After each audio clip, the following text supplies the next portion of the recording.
In the UK, you can see so many different shapes of the living room. It's insane.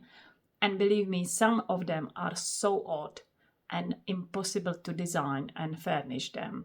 And this one is one of them. So that's why I will show you how I work on this project. Before I started making any changes, I took a moment to think about how people actually move through the room. Anytime you are thinking about rearranging furniture, think how you use the room day to day. Where do you walk the most? Are there any areas that feel tight or hard to get around? Take a moment to picture yourself walking through the space. It really helps to see where furniture should go. For this room, I wanted to keep everything feeling open and easy to move around. Once I had a good idea of the pathways, I started thinking about where to place the furniture. Here's a tip. When you are working with an odd-shaped space, it really helps to think of the room in sections or in zones. In this case, the half wall was a great feature because it naturally divided the room into two distinct areas. On one side, I set up a cozy seating area with a sofa, a chair, and the TV wall, perfect for relaxing, watching shows, or hanging out. On the other side, I placed a dining table for 4 people. This way, the room can easily accommodate guests for a small gathering or dinner party, but when you are home alone, it still feels comfortable and spacious. It's all about balancing the space so it works for both quiet nights and social occasions, depending on your mood. When you've got a room with multiple doors and limited space, storage can be tricky. If you can't go wide with storage, go tall. I added a TV wall unit with extra storage on the sides and underneath. This is the IKEA Lapland unit in combination with rattan branas baskets. This way, you can keep things out of sight and organized. Open shelves are great for decoration, but with baskets, you can hide away the clutter and keep the space looking neat.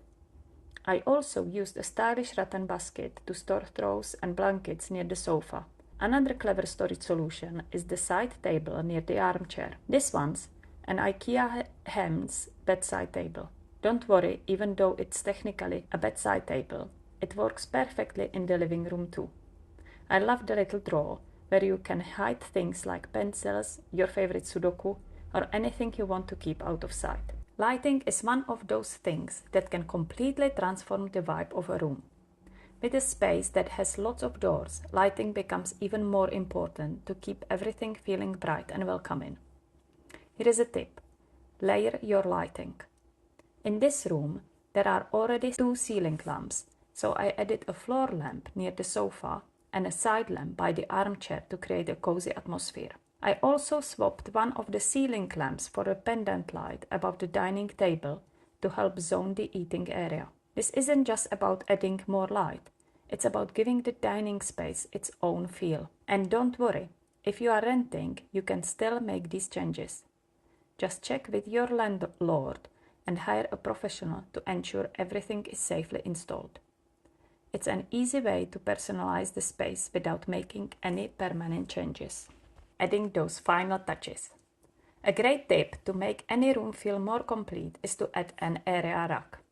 It helps define the seating area and gives the room a cozy, homey vibe. I also added cushions to the sofa to make it extra comfy. For some personality and to tie everything together, I placed wall art above the sofa and near the dining table. You can personalize the space by adding family photos or mirrors to reflect light and brighten things up. As for my little addiction, plants, I just can't resist adding them to every space I design, and this room is no different. I added 2 large plants to bring in some height and greenery, plus 2 smaller plants to add a bit of extra life and color. 1 or 2 plants can do wonders without overcrowding the space. But I believe plants really belong in our homes, not just because they improve the air, but also because they can boost our mood and energy. So here is the final look. I made the awkward layout work by focusing on the flow of the room and making sure everything had its place. The room is functional, open, and feels so much bigger than it did before. If you've got a tricky room, I hope this gave you some ideas. Just remember, focus on how you move through the space and break the room down into zones that make sense for how you live in it. With a little thought and a bit of rearranging, any room can become a space you love. Thanks so much for watching. If you've got a tricky room in your house, let me know in the comments. I'd love to help you out. Don't forget to hit like and subscribe for more easy home design tips. I'll see you in the next one.